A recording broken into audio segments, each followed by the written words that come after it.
नमस्कार. जर आपल्याला कोणी असं म्हटलं तर कशाला उठसूट गोळ्या खातात आणि उठसूट दवाखान्याच्या फेऱ्या मारतात, कशाला? आज आपण या विषयावर बोलणार आहोत की नैसर्गिक व घरगुती आरोग्य विषयावरील दैनंदिन आरोग्य टिप्स यावर आपण आज बोलणार आहोत. म्हणजे आज आपण आपल्या आरोग्यावर बोलणार आहोत. एक सांगू का? दवा ना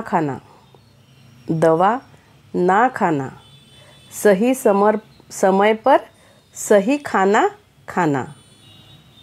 ही तुम्ही पण एकदा रिपीट करून बघा. मित्रांनो, खरंच निसर्ग हा मानवाचा मित्र आहे. पशुपक्षी कुठे दवाखान्यात जातात?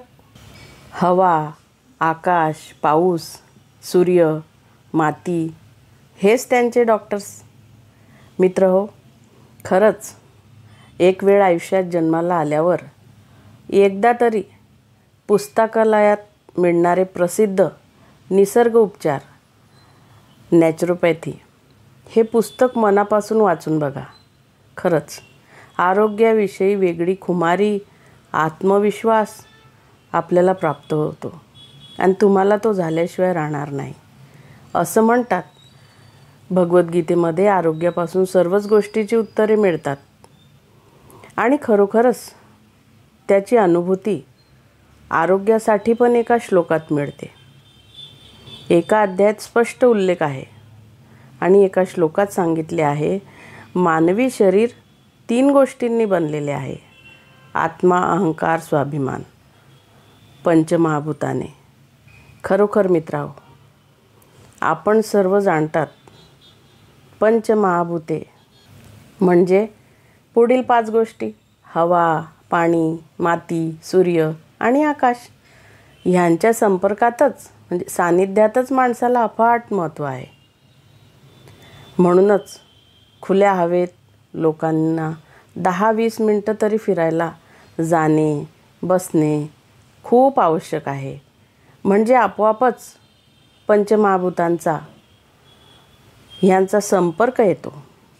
माणूस निरोगी राहण्यास मदत होत असते. पशु पक्षी ह्या जास्त पंचमहाभूतांचे संपर्कानेच निरोगी राहतात. महात्मा गांधी आणि विनोबा भावे यांनी तर आरोग्याची गुरुकिल्ली पुस्तकात पंचमहाभूतांचं महत्त्व फारच तळमळीने सांगितले आहे. एक वेळ त्यांचं आरोग्याची गुरुकिल्ली पुस्तक पण वाचून बघाच. परंतु दुर्दैवाने अनेक माणसं, विशेषतः महिला, डोकं, अंग आणि पोट काहीही दुखलं की घे गोळी. ही गोष्ट आपल्यासाठी फार हानिकारक आहे. शरीरावर ह्या उठसूट गोळ्यांचा कायमस्वरूपी वाईट परिणाम तर होत असतोच. कमीत कमी गोळ्या घ्या त्यासाठी. डिसेंट्री समजा 2 दिवस थांबतच नाही, मगच घ्या गोळी.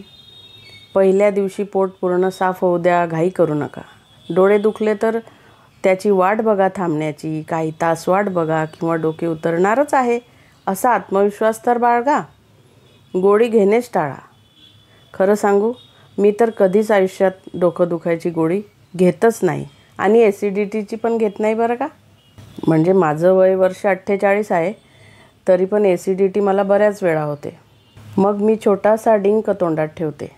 कधी सर्वांना हा त्रास होतो, पण आपल्याला माहिती आहे की थोडं शांत बसायचं. डोकं थांबणारच आहे, ॲसिडिटी पण जाणारच आहे. आपल्याला वाटल्यास तर दोन्ही हातांनी थोडा वेळ पक्क दाबून ठेवायचं. लवकरच ते बंद होईल दुखायचं. कशाला एवढंही परावलंबी होतात? अंग का दुखतं आपलं? तर प्रोटीनची कमतरता असते आपल्याला. प्रोटीनयुक्त दूध, दही खा. डॉक्टर काय सांगतात? प्रोटीन्स घ्या किंवा ते गोळ्या देतात. सर्वात महत्त्वाचे म्हणजे तुम्ही किमान दिवसाआड तरी भाजीपाला, हिरवा भाजीपाला, नित्य दररोज एखादे तरी फळ, थोडंसं सकस आणि सोज्वळ मनोरंजन, आपल्या नित्य कामावर प्रेम आणि जास्त महत्त्वाची बाब म्हणजे त्याला जोड म्हणजे अर्धा-पाऊण तासाचा, म्हणजे सर्व मिळून अर्धा-पाऊण तास त्यामध्ये योगा, प्राणायाम, व्यायाम, ध्यानधारणा, पूजापाठ रोज असेल तर तुम्हाला गोळ्या खाण्याची गरजच पडणार नाही आणि उठसूट दवाखान्यात जाणे पण होणार नाही. नॉनव्हेज खाणे याची अजिबातच गरज पडणार नाही. अशी आरोग्याविषयी थोडक्यात माहिती देण्याचा मी प्रयत्न केला. तुमच्याकडे इतर ग्रुप पण असतील तर त्यावर पण तुम्ही पाठवू शकतात. आणि आवडलं तर लाईक, शेअर, सबस्क्राईब पण करू शकता. आणि त्यासाठी म्हटलं आहे की सर्वे भवन्तु सुखिनः, सर्वे सन्तु निरामया. धन्यवाद.